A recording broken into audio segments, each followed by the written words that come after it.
Assalamualaikum warahmatullahi wabarakatuh. Innal hamdalillah nahmaduhu wa nasta'inuhu wa nastaghfiruh wa na'udzu billahi min syururi anfusina wa min sayyiati a'malina. May yahdihillahu fala mudhillalah wa may yudlil fala hadiyalah.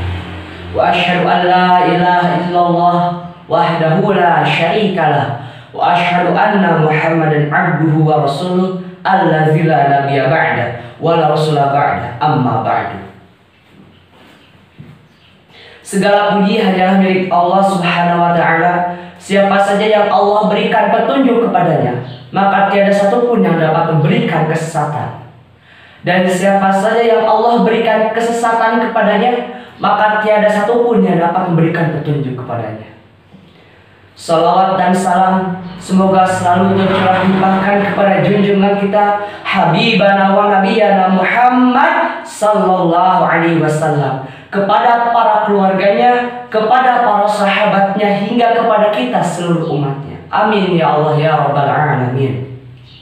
Yang saya hormati para juri dan rekan-rekan seperjuangan yang saya banggakan, saya akan membawakan tema mengenai pentingnya mencari ilmu. Kunci kebahagiaan hidup di dunia maupun di akhirat yaitu dengan ilmu. Ilmu menjadi fondasi utama bagi seseorang yang ingin mendapatkan kebahagiaan. Sebagaimana Nabi Muhammad SAW bersabda yang diriwayatkan oleh Imam Ahmad, "Man arada dunya," dan siapa saja yang menginginkan kebahagiaan hidup di dunia, fa alaihi bil ilmi, maka untuk mendapatkannya dengan ilmu. Wa man aradal akhirah, dan siapa saja yang menginginkan kehidupan yang bahagia di akhirat kelak, fa alaihi bil ilmi, maka untuk mendapatkannya dengan ilmu. Wa man aradahuma, dan siapa saja yang menginginkan kebahagiaan hidup di dunia maupun di akhirat, fa alaihi bil ilmi, maka untuk mendapatkannya juga dengan ilmu.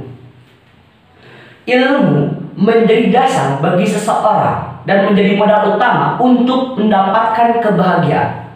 Namun sayang, banyak sekali orang yang ingin mendapatkan kebahagiaan, justru mereka malah sengsara. Mengapa hal itu bisa terjadi? Karena mereka itu tidak tahu dan tidak paham terhadap makna ilmu dalam kehidupan, sehingga mereka terombang-ambing dalam kesesatan dan akhirnya melukai diri sendiri. Ilmu itu sangat penting untuk mendapatkan kebahagiaan di dunia maupun di akhirat. Ma'asyiral muslimin rahimakumullah, ilmu juga sangat penting untuk menjalankan amanat yang diberikan. Mengapa? Apabila suatu urusan atau permasalahan-permasalahan tersebut bisa terselesaikan, pastinya akan memberikan dampak positif bagi diri kita dan juga masyarakat luas. Karena permasalahan tersebut bisa diselesaikan apabila kita memiliki ilmu. Kalau kita tidak memiliki ilmu, tentunya yang akan terjadi itulah kehancuran. Sebagaimana Nabi Muhammad SAW bersabda yang diriwayatkan oleh Imam Bukhari, "Idza wusidal amru ila ghairi ahli," apabila suatu permasalahan atau urusan diberikan kepada orang yang tidak mampu atau tidak ahli. Maksud tidak mampu atau tidak ahli ini ialah orang yang tidak memiliki ilmu.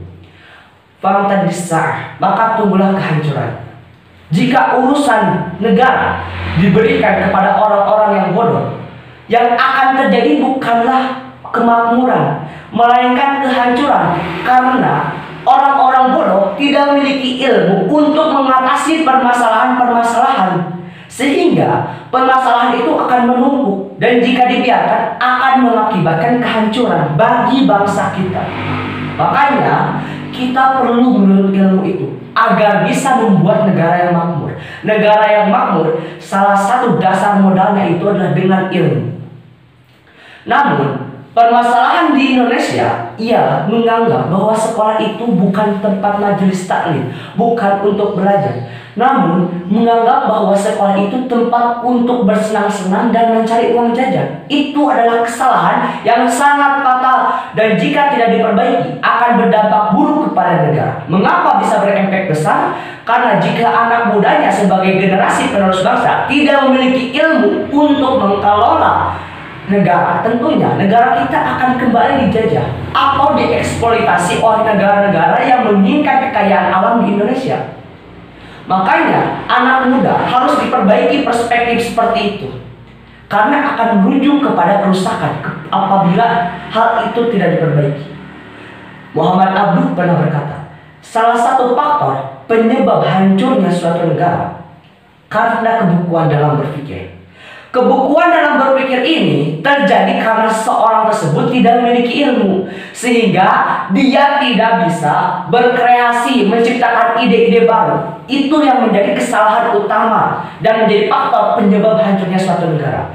Jika kita lihat dalam sudut pandang sejarah, mengapa Daulah Abbasiyah bisa menjadi kiblatnya peradaban? Karena anak mudanya cinta akan ilmu pengetahuan, sehingga bisa membawa Daulah Abbasiyah menuju puncak kejayaannya dan menjadi kiblat peradaban dunia. Jika masyarakat Indonesia mengikuti kultur Daulah Abbasiyah, tentunya Indonesia akan menjadi negara yang adidaya, melebihi Amerika dan Rusia. Mengapa? Karena Indonesia memiliki kekayaan alam yang sangat melimpah. Dan jika kekayaan alam yang sangat melimpah ini dapat dimanfaatkan oleh masyarakat, akan menjadi kekuatan utama sehingga Indonesia akan menjadi kiblatnya peradaban dunia. Ma'asyiral muslimin rahimakumullah. Maka dari itu, marilah kita benar-benar serius dalam menuntut ilmu dan lebih giat dalam menuntut ilmu. Ilmu itu jika kita analogikan bagaikan lentera dalam kegelapan.